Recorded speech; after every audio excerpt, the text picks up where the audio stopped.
ran like a team on a mission. Karima Davis set the tone with a crisp after that unforgettable night in Eugene. Abby Steiner made the leap to the professional ranks, carrying with her the same fire, discipline, and competitive edge that made her a collegiate legend. Her transition was electric.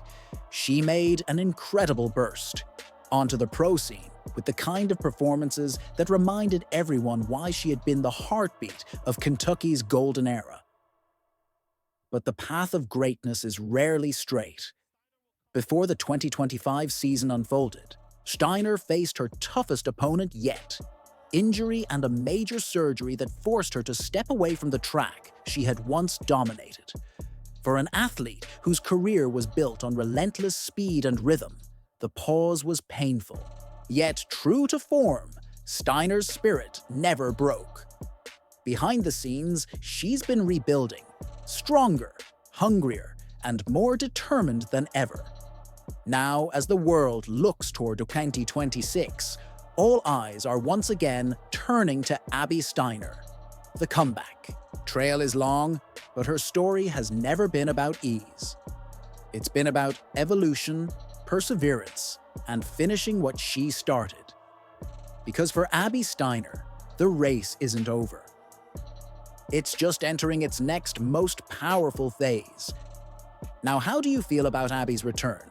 Drop your opinion in the comment section below. Remember to like, share, and subscribe to the channel for the latest updates in the world of track and field. This is your first year as a pro, and you got so many great things going on, and I'm assuming so many expectations. What does a race like this do for you, and where does it fit into this bigger plan for the U.S. Championships first? Yeah, I think it's exciting. Just knowing where we're at in our training, I feel like I'm starting to get that rhythm back in my legs, so this is when it starts to get kind of fun. You feel lighter, a little bit faster, so just keep putting in the work, getting ready for USA's. The faster you go, the more wins you clock. I mean, the more pressure goes on your shoulder in terms of expectation. Yeah. Are you ready to handle all of that?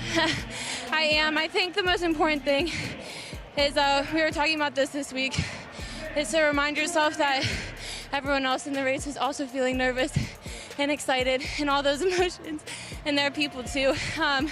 So just managing that, leaning on the people in my corner, shutting out the noise, and focusing on what I need to do.